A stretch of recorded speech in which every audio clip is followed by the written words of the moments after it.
hemos anunciado, para explicar cómo manejará el Estado este laudo arbitral de la Corte de la Haya en el caso Texaco. Vamos a dar la bienvenida en el estudio de Telediario al Procurador General del Estado, Íñigo Salvador.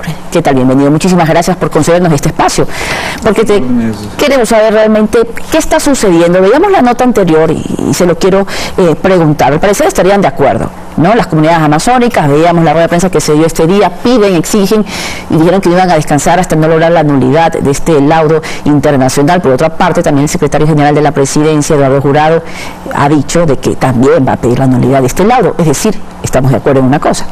Sí, las posiciones coinciden. Es decir, tenemos por un lado los reclamantes, los demandantes en un proceso iniciado por la violación de sus derechos colectivos, que obtuvo una sentencia en el año 2011, y por otro lado tenemos el proceso arbitral iniciado por la compañía Chevron contra el Estado ecuatoriano, con la intención de justamente evitar que la sentencia dictada en Lago Agrio en el año 2011 llegara a ejecutarse. Obviamente, los perjudicados de este laudo arbitral, más allá del Estado ecuatoriano, cuya responsabilidad se ha establecido en el laudo, son obviamente los pobladores de la Amazonía, porque si bien el laudo les deja abierta la posibilidad de emprender nuevas acciones, esas nuevas acciones ellos las miran como un comenzar de cero luego de 25 años de lucha de los pobladores de la Amazonía contra la contaminación ambiental realizada. Es decir, ¿podrían ellos iniciar nuevas demandas individuales? Ellos podrían iniciar nuevas demandas individuales por daños sufridos personalmente. Pero claro, es verdad, esta mañana nos hemos reunido con los representantes de las principales comunidades y con el abogado Pablo Fajardo, y ellos me han hecho conocer que para ellos sería sumamente grave tener que comenzar acciones de cero. Y en eso hemos coincidido en que mi obligación como Procurador General del Estado es tratar de evitar la aplicación del laudo. ¿Por qué? Porque, como he dicho, por un lado vulnera los derechos de ellos, pero sobre todo porque impone un gravamen, o va a imponer un gravamen importantísimo contra el Estado ecuatoriano el momento en que se establezca en la próxima fase del proceso arbitral el monto de la indemnización. La salida entonces, desde el punto de vista procesal, es la solicitud de nulidad del laudo a los tribunales de los Países Bajos, que son los tribunales de la sede donde se realizó el arbitraje. Ahora, ¿habría una posibilidad de que las partes lleguen a un consenso y se pida además la nulidad precisamente pero en las Cortes holandesas? Sí, a ver, para que las partes lleguen a ponerse de acuerdo, fíjese que estamos hablando de las partes en el arbitraje son el Estado ecuatoriano y la compañía Chevron, y en las acciones iniciadas por las comunidades amazónicas son ellos y la compañía Chevron. Es decir, serían dos instancias diferentes. A ver, sí, efectivamente, son dos procesos diferentes. Hablamos de la comunidad y del Estado. Al final usted encuentra que siempre va a haber un denominador común, que es la compañía Chevron. Y también, del otro lado, no hay que negar la realidad de que los pobladores de la Amazonía son ciudadanos ecuatorianos y el Estado les debe una cierta protección. Y está ahí viene la pregunta, procurador, porque entonces ¿quién nos defiende? Porque, claro, a ver, para poner un poco en contexto lo que se ha venido diciendo en estas últimas horas luego de conocer el fallo, ¿no? Pareciera que se está defendiendo a la transnacional, pareciera que se está defendiendo a Chevron. ¿Quién va a defender a esos 30.000 afectados? No, a ver, que eso quede claro. Yo lo he dicho ya varias veces. El Estado ecuatoriano luchará hasta el último momento para evitar que el laudo arbitral sea aplicable, sea ejecutable.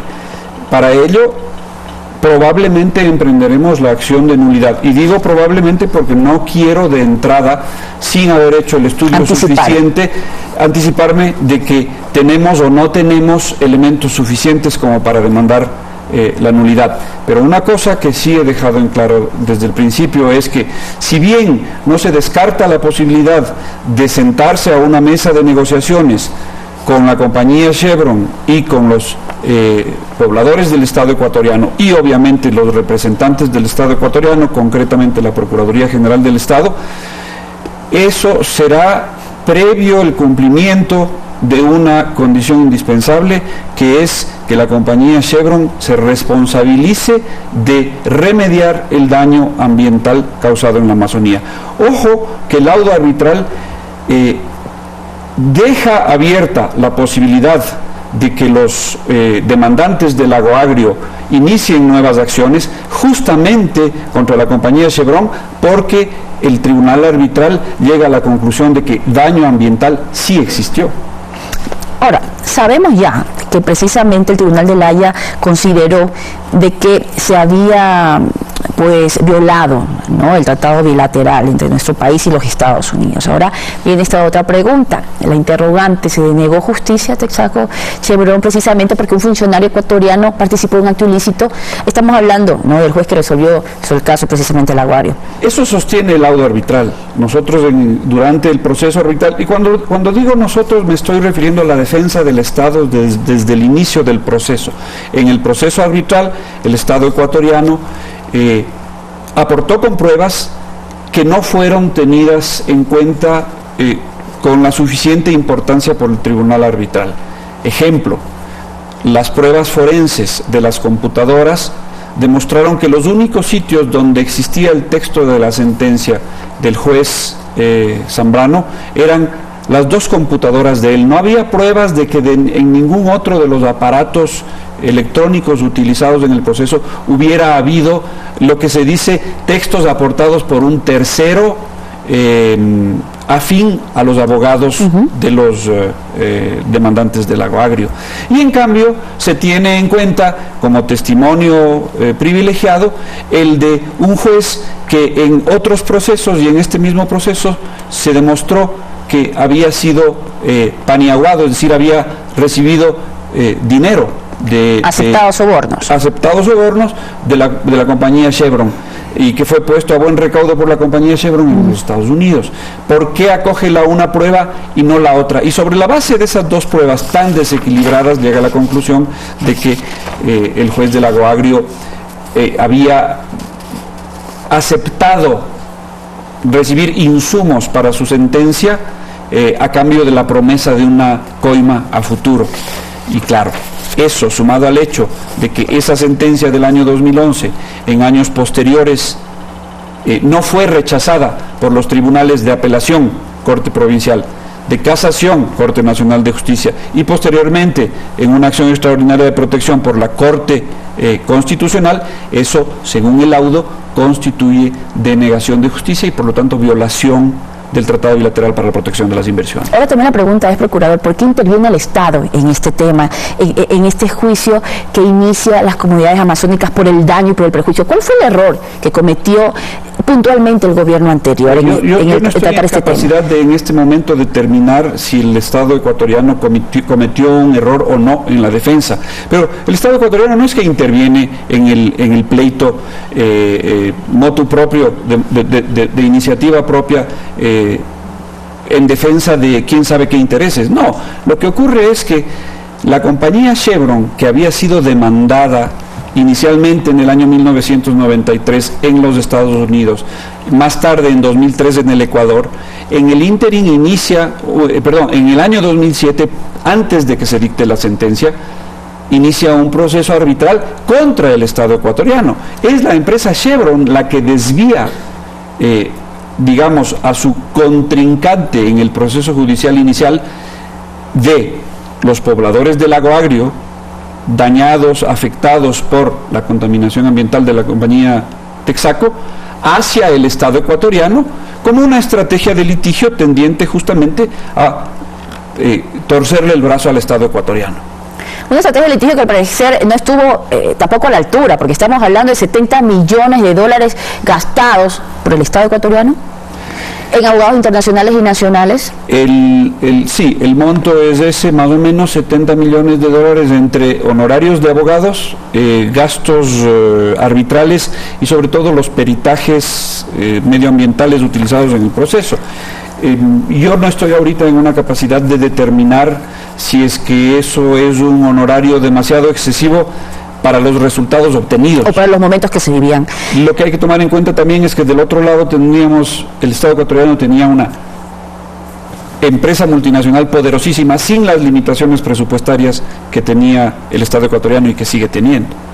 Y es por esa razón que el Estado ecuatoriano hará uso de todos los recursos que el derecho internacional le franquea para evitar que este laudo sea ejecutable y le sea impuesta la indemnización que ya se ha determinado el Estado ecuatoriano debe, en tanto que es responsable según el laudo arbitral. Yo sé que usted ha dicho que se necesitarían al menos 90 días para conocer precisamente este monto de indemnización, pero ¿se bordea algún monto? No tengo una ¿Se desconoce todavía? Una idea clara, porque obviamente el monto de la indemnización dependerá de los daños que la compañía Chevron logre demostrar dentro de la próxima fase del proceso arbitral. Los 90 días que están transcurriendo ya desde el 30 de agosto son simplemente 90 días en que las dos partes en el proceso arbitral, el Estado ecuatoriano y Chevron, presentarán sus respectivas posiciones, sus respectivas pretensiones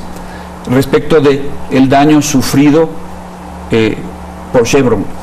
Pero no se olvide que en el ínterin también habremos iniciado la acción de nulidad y esos dos procesos correrán en paralelo, la acción de nulidad y la acción de y el proceso arbitral de determinación de los daños. Bueno, y de hecho también el gobierno ha sido enfático, ¿no? En las últimas declaraciones con los voceros, hemos entrevistado también al secretario de Comunicación, Andrés Michelena, lo ha dicho a su vez también Eduardo Jurado, secretario general de la Presidencia, de que van a ejercer y van a pedir el derecho de repetición para estar claros y que la ciudadanía entienda a qué se refiere. Hablamos de exfuncionarios, responsabilidades. Sí, a ver, el término repetición es un término un poco equívoco, ¿no? No se trata de que se va a repetir un pago ni que se va a hacer dos veces un desembolso. El derecho de repetición es el derecho que tiene el Estado para recuperar el dinero que ha tenido que pagar a un tercero por orden de un tribunal en razón de actos cometidos por esas personas de las cuales se pretende recuperar esos dineros. Para comenzar tendremos que tener claro de qué monto estamos hablando y eso no lo sabremos sino al final del proceso de la fase de determinación de la cuantía de la indemnización, que como digo, ha comenzado ya los 90 días para presentar las pretensiones, pero luego es un proceso que probablemente se extienda, no sé si por ¿puede durar cuánto, por ejemplo? 2 o 3 años, muy probablemente. En ese momento entonces sí sabremos de cuánto estamos hablando para exigir la repetición, es decir, la recuperación de esos dineros de manos de los funcionarios que causaron el incumplimiento del tratado bilateral que da lugar a este laudo.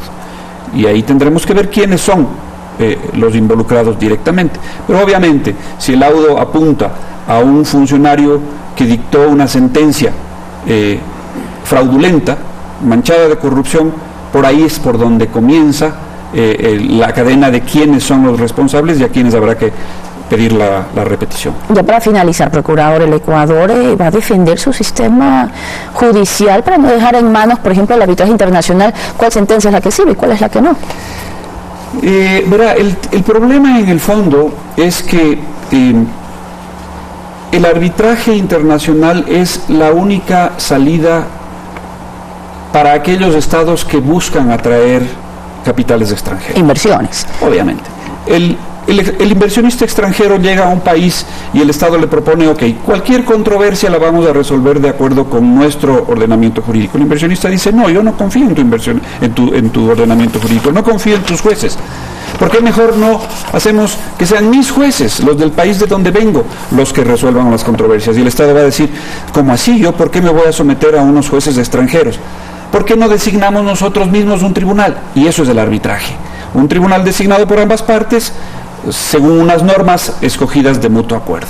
En un consenso. En un consenso. El problema no está en el arbitraje. El problema, en este caso concretamente, está en que, a juicio del tribunal arbitral, nuestro sistema judicial está manchado por la corrupción de diferentes índoles, la corrupción económica y también la corrupción de la intervención de los otros poderes del Estado en la función jurisdiccional. Muy bien, muchísimas gracias por su tiempo y por aclarar todas estas dudas en torno al caso y cómo se está haciendo el seguimiento del Estado ecuatoriano en el tema Chevron Texaco. Procurador, muchísimas gracias nuevamente por estar con nosotros.